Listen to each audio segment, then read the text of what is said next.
할렐루야. 하나님의 자비하심이 우리 성도님들과 함께 있기를 축복합니다. 오늘 말씀 야고보서 1장 8절 말씀입니다. 다 함께 봉독하도록 합니다. 두 마음을 품어 모든 일에 정함이 없는 자로다. 아멘. 오늘 말씀의 제목입니다. 두 마음을 한 마음으로. 함께 따라합니다. 두 마음을 한 마음으로. 이 본문의 제목을 가지고 함께 은혜 나누기를 원합니다. 오늘 성경은 말씀하십니다. 성도에게 말씀하시기를 두 마음을 품지 말라 하십니다. 성도가 시험 가운데 빠지는 이유는 그의 마음이 온전히 하나님께 향하지 않고 세상과 하나님으로 마음이 나누어졌기 때문이라고 말하고 있습니다. 우리는 언젠가 누군가를 사랑해 본 적이 있을 것입니다. 누군가를 마음에 두고 곰곰이 사모했던 적이 있었을 것입니다. 그때 우리는 그 사람 외에 다른 사람을 마음에 둘 수 없었습니다. 혹시 두 사람을 사랑할 수 있었다면 그것은 사랑이 아니라 엔조이입니다. 저질적인 쾌락에 불과한 것이지요. 사랑은 순정입니다. 그래서 순애보라고 하잖아요. 마음이 그 사람에 대하여 온전히 헌신되는 것이지요. 누군가에게 마음을 두었다면 그 마음은 하나로 모아지게 되어 있는 것이에요. 이와 마찬가지로 성도의 마음이 시험에 빠지는 이유는 그 마음이 하나님이 아닌 세상으로 마음이 흘러갔기 때문입니다. 저는 세상을 향하여 마음이 흘러간 성도가 하나님을 사랑하지 않는다고 말씀드리는 게 아닙니다. 하나님도 사랑합니다. 그런데 또한 세상도 사랑합니다.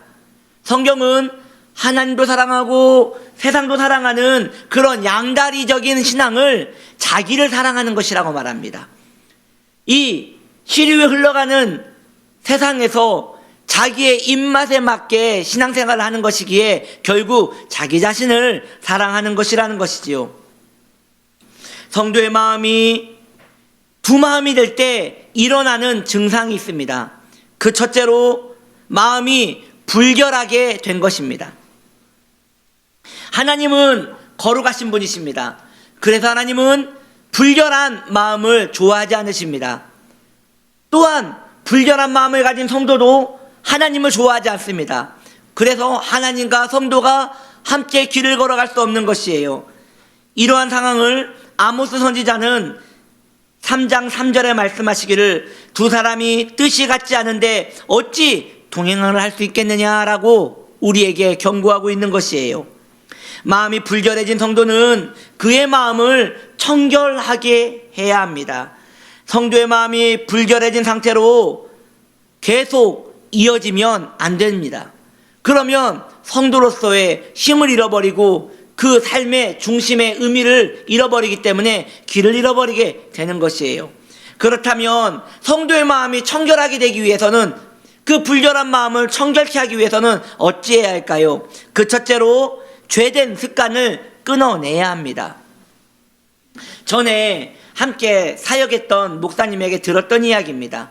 그 목사님께서는 제주도에서 군목으로 사역을 하셨었답니다.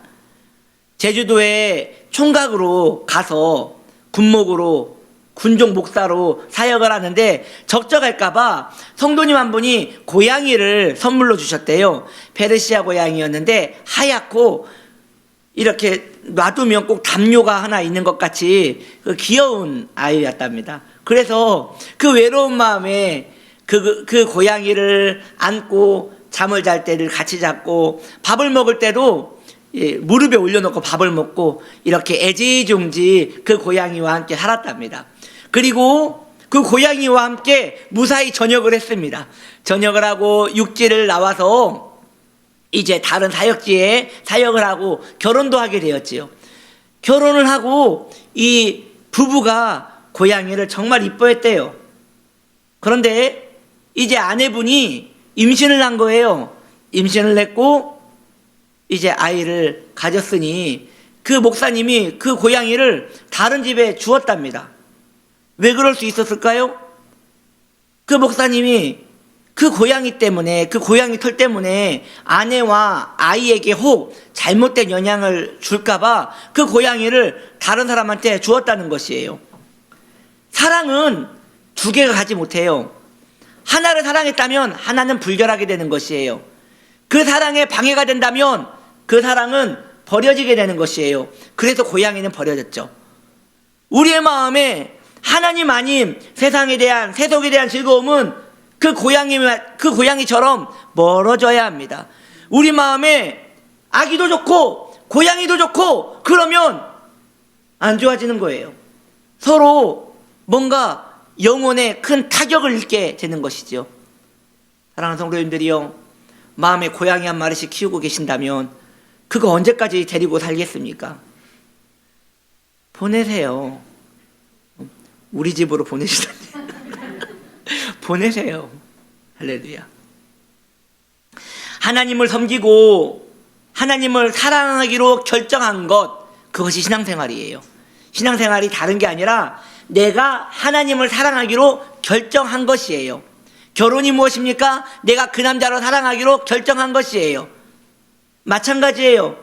신앙생활도 내가 만물 가운데 오로지 하나님만을 사랑하기로 결정한 것이에요. 그래서 신앙은 다른 말로 결단입니다. 하나님께서 미워하시는 죄된 습관을 멀리해야 합니다. 그리고 하나님께서 죄를 미워하시듯 성도도 그 죄에 대한 혐오감을 가지고 있어야 돼요. 둘째로 그리스도의 사랑으로 그의 마음을 가득 채워야 합니다.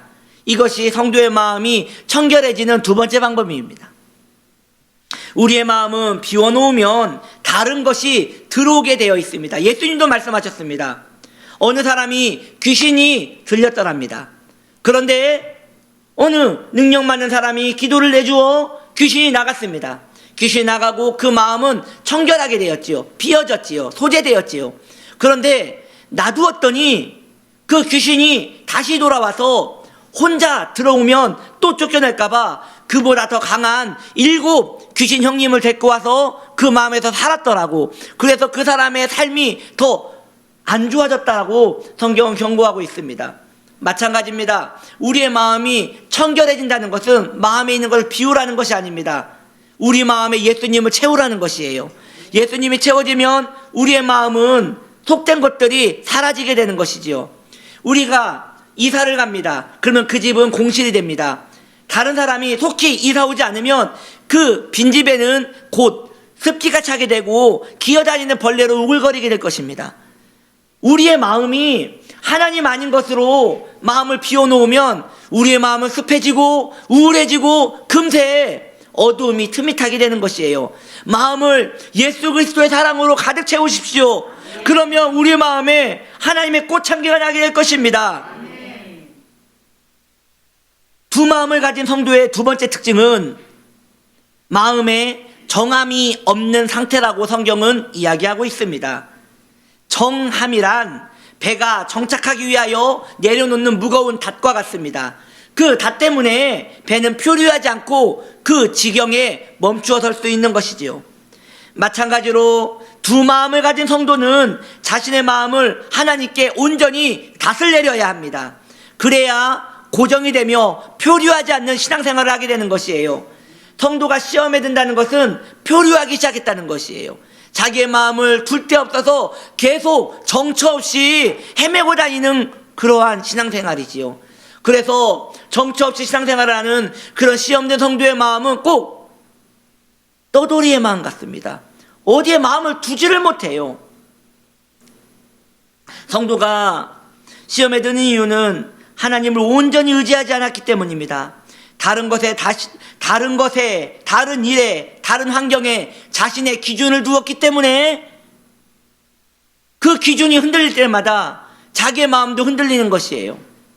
우리의 마음이 이 땅의 행복에 기준을 둔다면 우리의 마음은 늘 그 기준이 흔들릴 때마다 지진이 일어날 것입니다. 사랑하는 성도님들이요, 지진이 일상에 자주 일어난다고 생각해 보십시오. 집에 나만 하는 게 있겠습니까? 내 삶이 안정된 게 있겠습니까? 큰 건물들이 계속 주저앉지 않겠습니까?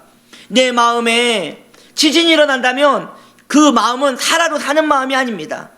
마찬가지예요. 성도의 마음이 단단한 우리 주님의 반석 같은 사랑에 뿌리를 내리면 절대 지진이 일어나지 않습니다. 온 세상이 다 흔들려도 성도는 그 마음을 지켜낼 수 있는 것이에요. 그래서 두 마음을 가진 자는 행복한 자가 아니에요. 늘 지진을 경험하는 공포에 질린 삶을 살 수밖에 없는 것입니다.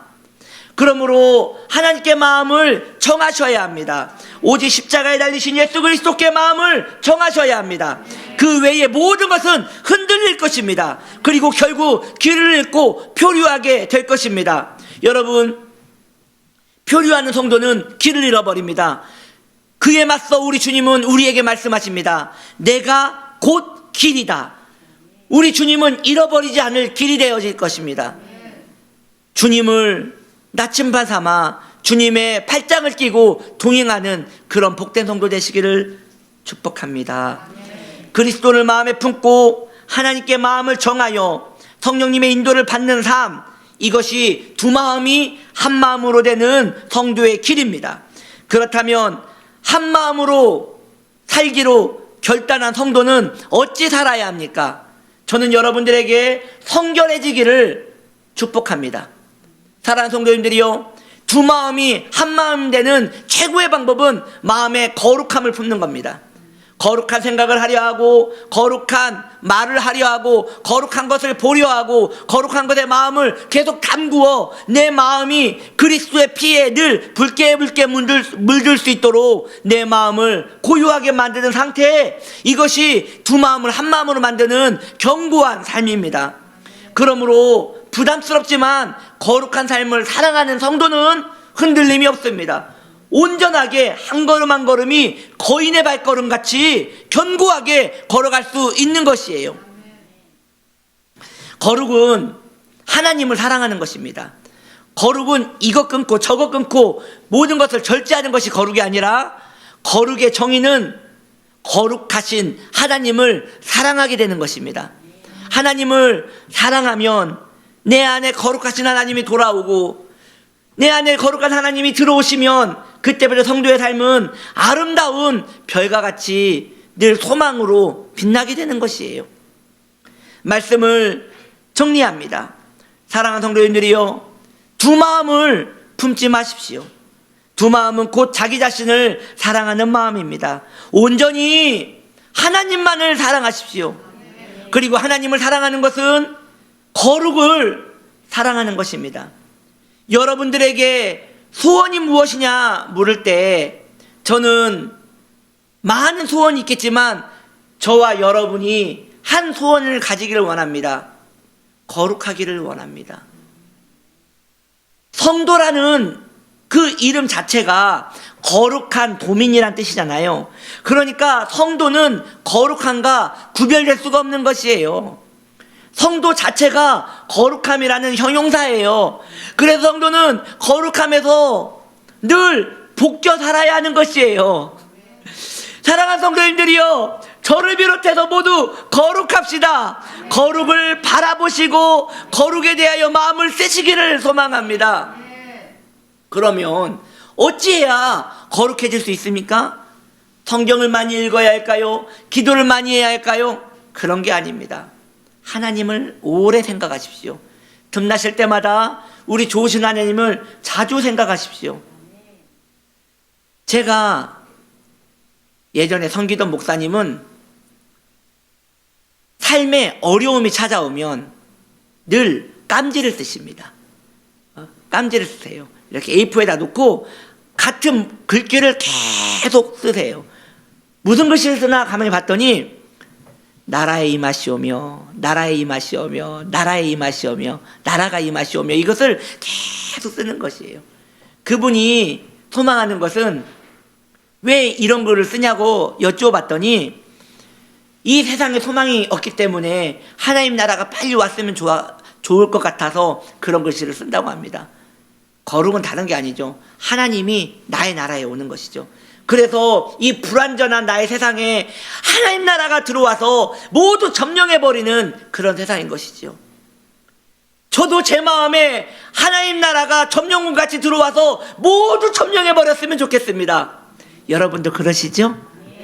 우리 그렇게 하나님 나라를 사모하고 거룩한 하나님의 도민 되시기를 예수님의 이름으로 축복합니다. 기도하겠습니다. 자비로우신 하나님, 감사합니다. 우리의 마음이 두 마음이 아닌 한 마음으로 살기 원합니다. 거룩하게 살게 하여 주시어서 세상 소망 다 흔들려도 주님께 굳건히 붙들려 흔들리지 않는 복된 신앙생활 할 수 있도록 우리의 중심을 붙들어 주시옵소서. 예수님의 이름으로 기도드립니다.